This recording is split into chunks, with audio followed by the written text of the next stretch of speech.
वंदे पुरुषोत्तमम।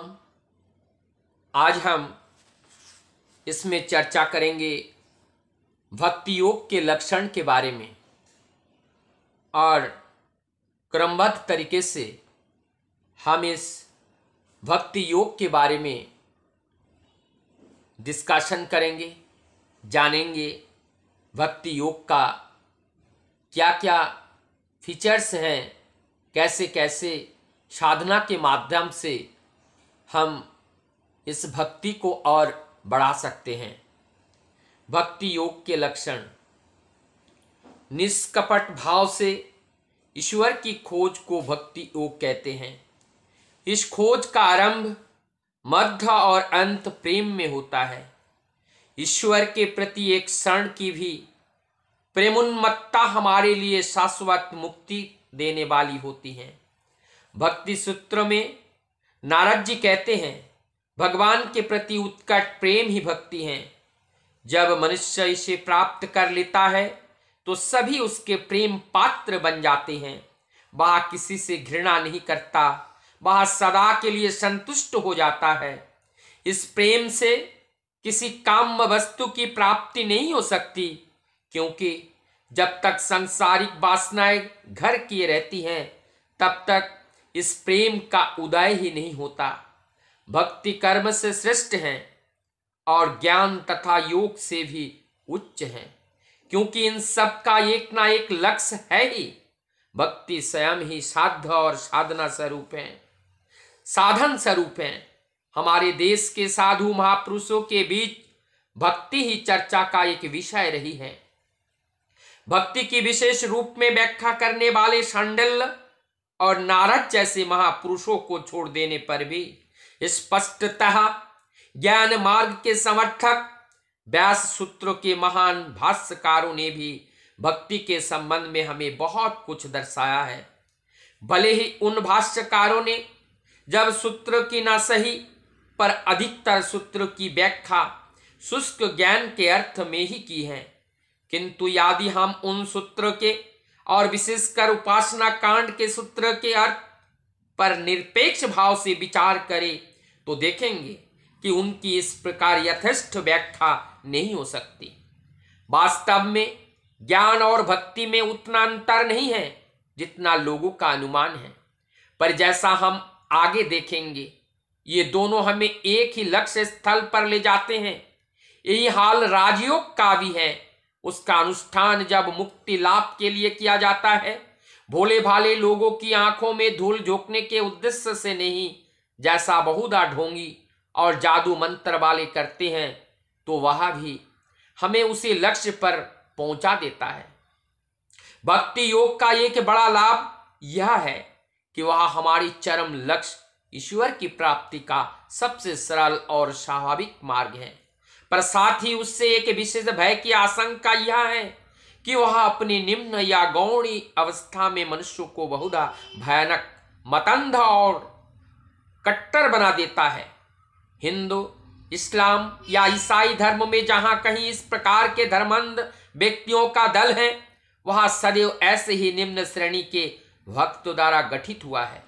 वह इष्ट निष्ठा जिसके बिना यथार्थ प्रेम का विकास संभव नहीं, अक्सर दूसरे सब धर्म की निंदा का भी कारण बन जाती हैं।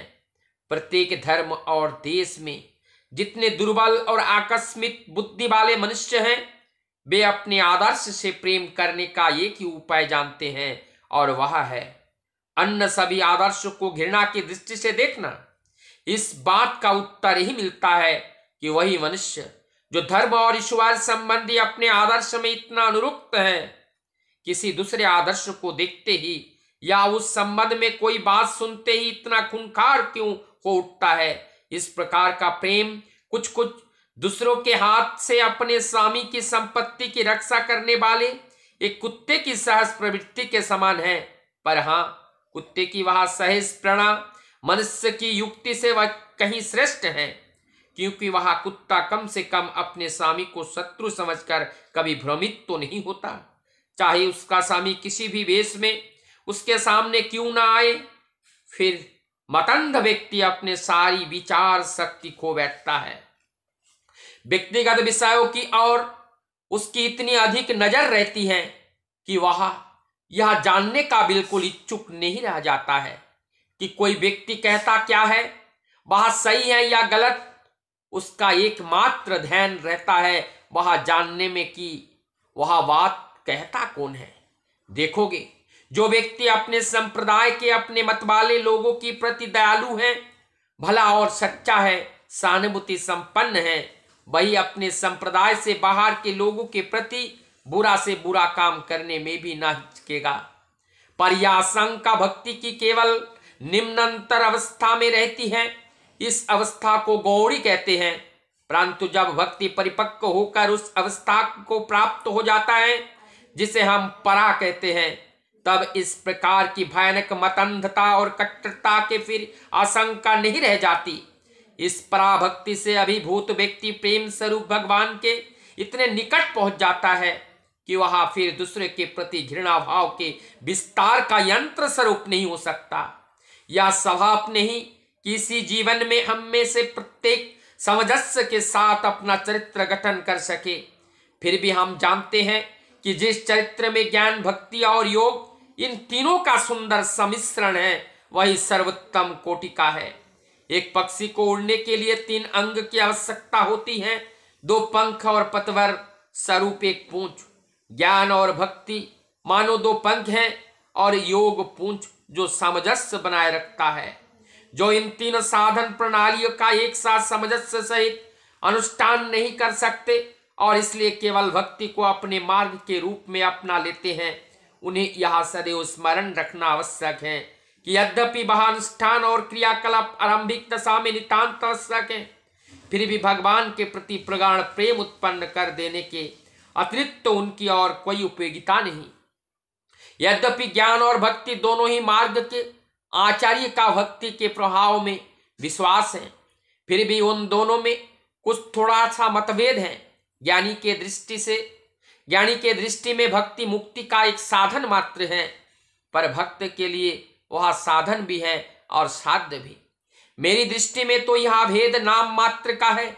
वास्तव में जब भक्ति को हम एक साधन के रूप में लेते हैं तो उसका अर्थ केवल निम्न स्तर की उपासना होता है और वह निम्न स्तर की उपासना ही आगे चलकर पराभक्ति में परिणत हो जाती है। ज्ञानी और भक्त दोनों ही अपने अपनी साधन प्रणाली पर विशेष बल देते हैं। वे यह भूल जाते हैं कि पूर्ण भक्ति के उदय होने से पूर्ण ज्ञान बिना मांगे ही प्राप्त हो जाता है और इसी प्रकार पूर्ण ज्ञान के साथ पूर्ण भक्ति भी आप ही आ जाती है। आज परम दयाल श्री ठाकुर यही बात बारंबार कह रहे हैं कि दूसरों का निंदा नहीं करना है, पर चर्चा, पर निंदा नहीं करनी है। यही हमारी जीवन की अवनति का कारण है, यही हमारी भक्ति श्रद्धा का बाधक है, यही हमारी विश्वास को कम करती है और यही हमें समझना है, समदर्शी होना है, सभी में प्रभु का दर्शन करना है।